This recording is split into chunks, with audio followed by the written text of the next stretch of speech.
So I'm just going to be reading. It's an excerpt from a series of essays that I'm working on, which are about the great Italian political theorist Antonio Gramsci, who lived from 1891 to 1937.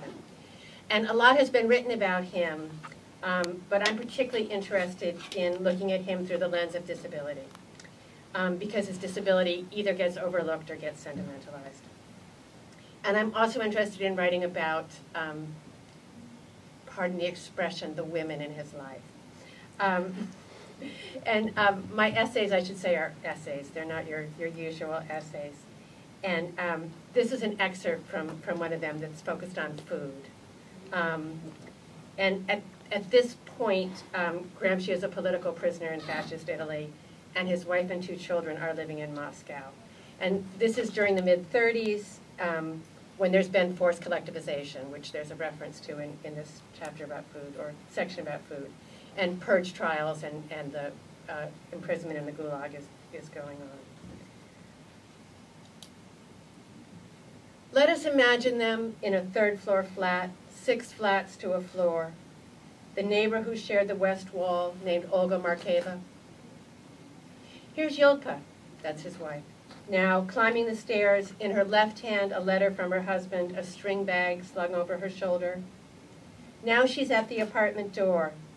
There's a knack to opening it, lifting it slightly on its hinges, turning the key in the lock to the right, leaning her left shoulder against it.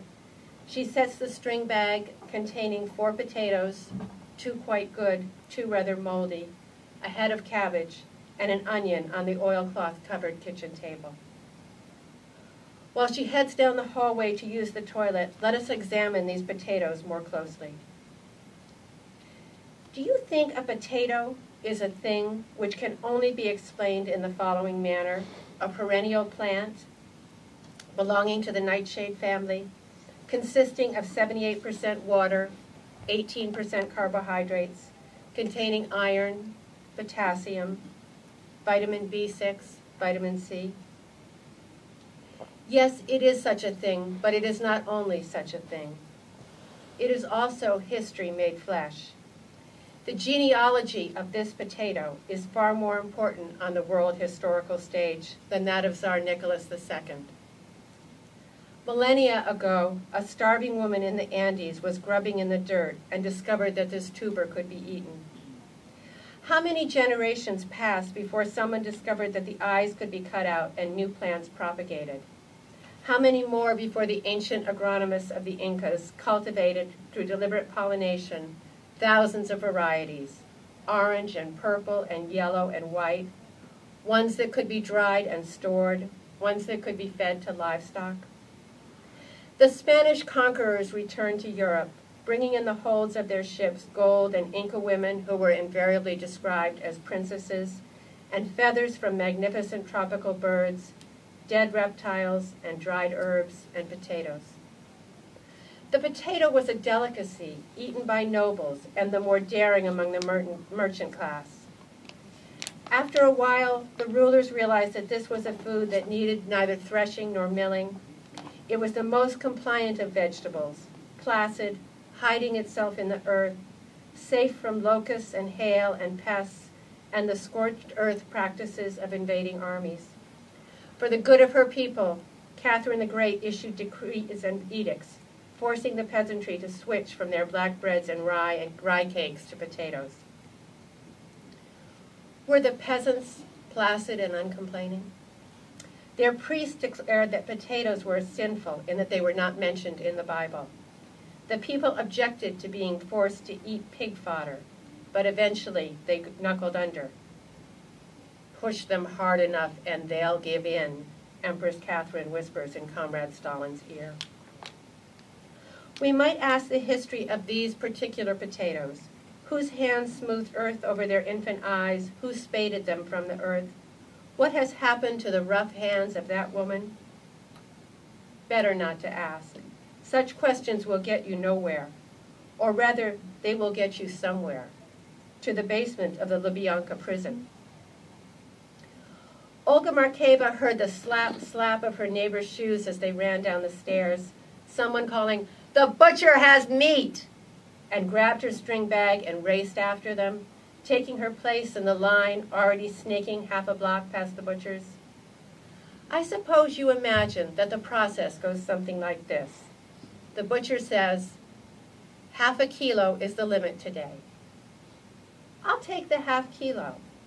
Then the meat is put on the scale, weighed, a sharp knife pulled out and a bit sliced off or another chunk added on, the allotted portion of dead flesh wrapped up in a piece of old newspaper, ration coupons exchanged. Thank you. Oh, you're quite welcome. If you think this, comrade reader, then it is obvious you have had a very easy life. You have never known deprivation. You do not know what it is to suffer. For if one does not go through an elaborate routine of protesting the quantity and quality of the meat the butcher has doled out, comrades, help me. I've gone blind. The butcher says there's meat here, but I can see nothing but bone and gristle. Then one ends up with tag ends of neck meat and offal. Only Olga Markeva accepted without the slightest protest whatever was given to her. This led one faction of the neighborhood women to believe that she let the butcher slide his own piece of meat between her legs in exchange for a fine cut from his secret stores, while another was convinced she did not protest because she secretly believed in the day when the meek would inherit the earth. Whether she was denounced to the secret police as a black marketeer or a Christian, I do not know, any more than I can tell you whether she was either of these, or merely a timorous woman. All I know is that she died in a railroad car on its way to Siberia, and her corpse was flung from it, by a man who was not cruel, who only knew that it did the living no good to stare at the dead, never mind to smell their inevitable stink. Olga Markeva herself became meat for wolves and vultures and maggots. Who knows? She may have looked down from heaven at the feast being made of all that her soul had left behind, by creatures great and small, while she herself dined at the vast banquet which the priests had promised her. Fields of raspberries, an infinitely vast table laden with borscht and clotted cream and kasha, fresh eggs, spring lamb, roasted chicken, blini, oceans of melted butter, mountains of beluga caviar that stretch beyond heaven's horizon. There are Russian women who have been waiting, shivering in long queues, waiting to buy meat, waiting to buy tobacco, waiting for 17 months in lines outside the prisons of Leningrad for news of their son, waiting in air so cold it makes them acutely aware of places in their bodies, the inner whorls of their ears, the thin line where tooth joins gum. All these years of waiting and waiting and waiting and waiting have not only given these women flat feet and broad backs which they turn to the wind, but ears which can hear the farthest off rumor. They hear spring lamb, blini, and butter, and they rise as a flock and rush towards me, their tattered black coats flying behind them, swooping at me like crows towards just threshed wheat. "You," they cry, making the word sound like a curse. "Write me a roast chicken," one woman cries. Another one of these black-clad women thrusts her aside and grabbing my arm pleads, "I have 4 children and all of them have grip. I don't need a roast chicken. I would be happy with some cheese and maybe a little bit of honey." Another woman drowns her out with, "My husband lost a leg fighting in the Civil War so that you might." Someone else has hold of my left arm. "Just a few potatoes. That's all I ask. Just a few potatoes." Thank you.